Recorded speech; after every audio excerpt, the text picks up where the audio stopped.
Value zone hyper mart Nandamuri Balakrishna గారిచే November 28న నాచారంలో గొప్ప ప్రారంభం. నమస్కారం గురుగారు. ఓం శ్రీ మహాగణాధిపతయే నమః. గురుగారు, కార్తీక మాసం పోయిన వెంటనే మనకు మరుసటి రోజు పాడ్యమి, దాన్ని పోలి పాడ్యమి అంటారు, పోలి స్వర్గం అంటారు, గౌరీ పాడ్యమి కూడా. సో అసలు ఈ పోలి పాడ్యం యొక్క విశిష్టత ఏంటి గురుగారు? మనకు ఆనవాయితీ ప్రకారం చూసుకుంటూ వస్తే చాలా మంది ఆ రోజు నీటిలో దీపాలను వదిలిపెడుతూ ఉంటారు. కొంతమంది నదికి వెళ్ళలేని వారు ఇంట్లోనే ఒక చిన్న బేసిన్ తీసుకొని నీళ్ళు పోసుకొని ఆ నీటిలోనే వదిలిపెట్టి నమస్కారాలు చేసుకుంటూ ఉంటారు. మీరు అడిగినటువంటి ప్రశ్నకి ఇప్పుడు నేను కనుక ఒక సమాధానం చెబితే, జ్ఞానం లేని కొంతమంది అజ్ఞానంతో కొట్టుమిట్టాడుతున్నవారు విశేషమైన జన్మ ఎత్తి 3 పూట్ల సంధ్యావందనం కూడా స్వరాక్షర పదవృత్త వర్ణాలు దోషం లేకుండా చేతం చాతకాన్ని దద్దమ్మలు కొంతమంది ఉంటారు. వారు దీని మీద విశ్లేషణగా కొన్ని వీడియోస్ చేస్తారు నా మీద. మళ్ళీ ఇప్పుడు అంటే ఎందుకు అంటున్నానంటే అమ్మా, ధర్మం అనేటువంటిది మీకైనా నాకైనా ఎవరికైనా ఒకటే ఉంటుంది. నా అవసరానికి ఒక రకంగా, మీ అవసరానికి ఒక రకంగా ఉండదు. ఆ విషయ పరిజ్ఞానం లేని వారందరూ కూడా ఇందులో చిన్న మొక్కలు తీసుకొని మాకు వాళ్ళు పంపించారు వీళ్ళు పంపించారని చెప్పి వాళ్ళ గొప్పతనాన్ని వాళ్ళు ఉనికిని చాటి చెప్పుకోవడం కోసం రకరకాల ప్రయత్నాలు చేస్తూ ఉంటారు. ముందే ఎందుకు చెప్తున్నానంటే అర్థం కావాలి అసలు ముందు జనాలకి. నీటిలో దీపం మొదలుపెట్టడం అనేటువంటిది శాస్త్రమా ఆచారమా అనేటువంటి విషయం మనం తెలుసుకోవాలి. శాస్త్ర ప్రమాణం కాదు, ఆచారం. ఆచారం అంటే ఏంటమ్మా?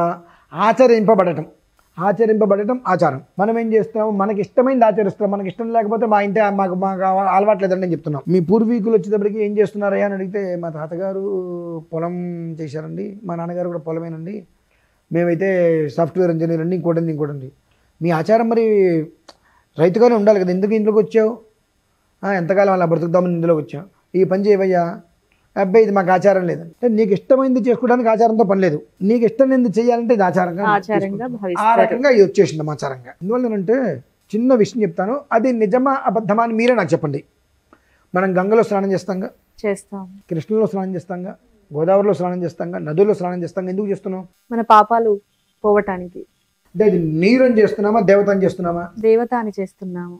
దేవత ఉపరితలం, అదంతా లోపలికి ఎంతో లోతు ఉంటుంది. ఉపరితలం దేవత, అంటే దేవతగా భావించే మనం స్నానాలు చేస్తున్నాం. అంతవరకు ఒప్పుకొని తీరవలసిందే.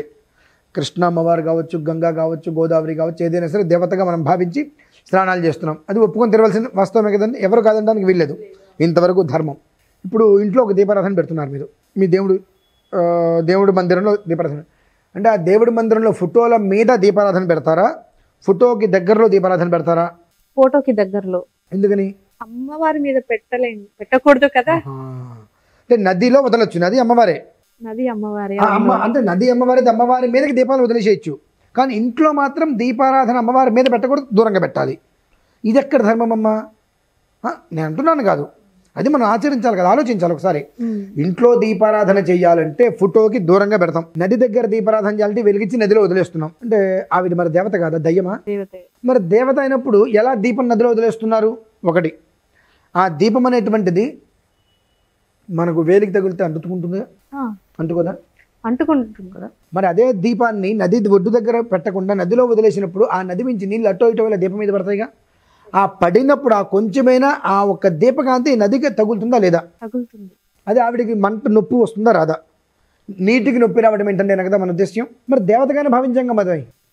అంటే దేవతగా భావించాం, అలా పెట్టడం ఆనవాయితీ లేకపోతే మంచిది అన్నట్టుగానే అంటూ.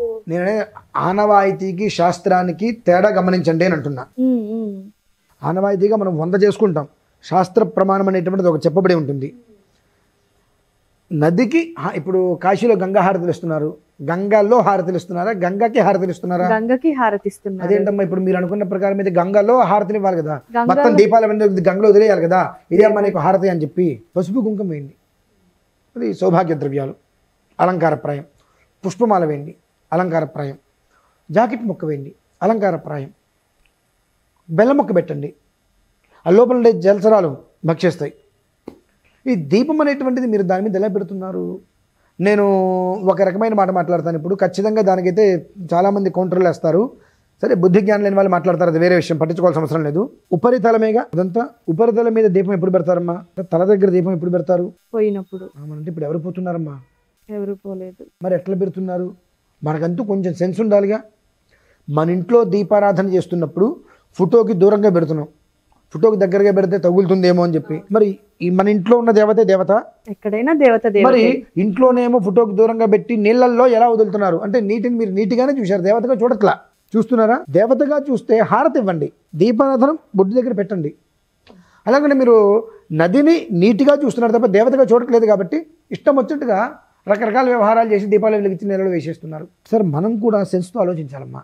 నీరే కావచ్చు కానీ దేవత వదిలిపెట్టినప్పుడు ఇటు నుంచో అటు నుంచో నీరు వచ్చి తగులుతూనే ఉంటుంది. దానికి అరడప్పలు వదిలిపెట్టినప్పుడు 5 నిమిషాలు 10 నిమిషాలు లేదా 2 నిమిషాలు నీరు వచ్చి తగులుతూ ఆరిపోతుంది, అది కొండెక్కుతుంది. ఆ తగులుతుంది అంటే చెరక్కని సౌండ్ వస్తుందిగా, అది తగిలితే అమ్మవారికి అది నొప్పి కాదమ్మ చెరక్కని అన్నప్పుడు ఆలోచించింది ఒక్కసారి. అమ్మవారిగా భావించినప్పుడు నొప్పిగానే భావించాలి. మరి అది ఎంతవరకు కరెక్ట్ చేయటము? ఇది శాస్త్ర సమ్మతమని చాలామంది సిద్ధపడతారు. ఇప్పుడు నాకు అర్థమైంది ఈ విషయం. కానీ అది ఎంతవరకు సమ్మతము మీ మనస్సాక్షికి మీకు తెలియాలిగా.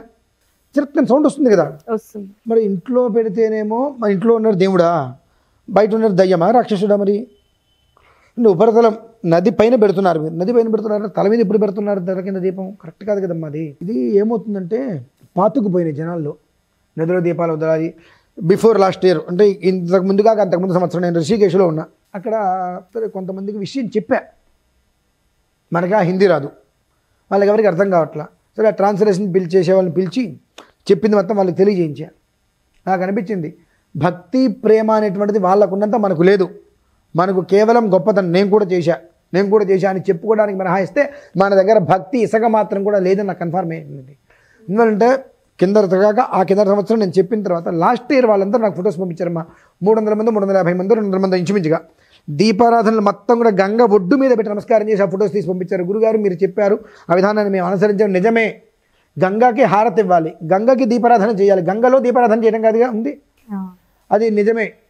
మేము ఇంతకాలం కూడా అజ్ఞానంతో మాకు అర్థంగా ఏదో చేసేసాం, మాకు విషయం తెలియజేశారు, మేము అర్థం చేసుకోగలిగని చెప్పి అంతమంది ఒడ్డు దగ్గర దీపారాధన చేసి ఫొటోస్ పంపిస్తే ఎంత ఆనందపడ్డాను అమ్మ. మన వాళ్ళు ఆ పని చేయరు. ఎందువల్లంటే మనకంటే నువ్వు ఒకటి వెలిగించావు, నేను 10 వెలిగిస్తాను ముందు అర్జెంటుగా. ఆ వెలిగించి తోస్తాం మళ్ళీ నీళ్ళలోకి అంటే అర్జెంటుగా అవతల వెలిగించిన వాళ్ళు దాటి మన ముందుకు వెళ్ళిపోవాలి. ఏం కర్మమ్మా, వెలిగించడమే ఓ తప్పు, దాన్ని ఇంకా తోయటం లోపలికి.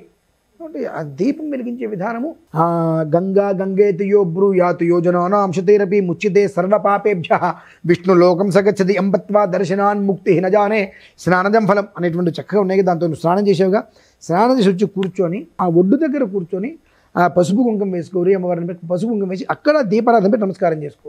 అది చేయవలసిన విధానం. ఓకే గురువుగారు, మనం చేసేది మొత్తం కూడా 100కి 100% రాంగేనమ్మా. ఈ మాట చెప్పినందుకు నన్ను ఎంతమంది రాంగ్ అంటారు నాకు తెలుసు. మంచిది, నువ్వు రాంగ్ అన్నది మాత్రం నేను రాంగ్ అయిపోనుగా. నేను ఏంటో నా విధానం ఏంటో నాకు తెలుసు. నీతోటి మాట్లాడితే నేను ఇచ్చేస్తాను, నీతోటి మాట్లాడాల్సిన నాకేముంది. వాస్తవం చెప్పా, నీకు చేతగా అది వింటాం. ఓకే, నేను ఒకటి ఆలోచిస్తానంటే ఈ వీడియోని కొన్ని ముక్కలు చేసుకొని కొంతమందికి పంపిస్తారు.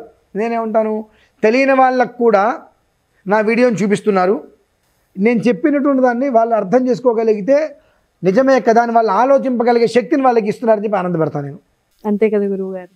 నమ్మిన వాళ్ళు, ఆలోచించిన వాళ్ళు, మనసుతో చూసిన వాళ్ళు నిజం అనుకుంటారు, కాదనుకున్న వాళ్ళు అబద్ధం అనుకుంటారు. అంతే. గురువు గారు చాలా చక్కగా వివరించారు. గురువు గారు ధన్యవాదాలు.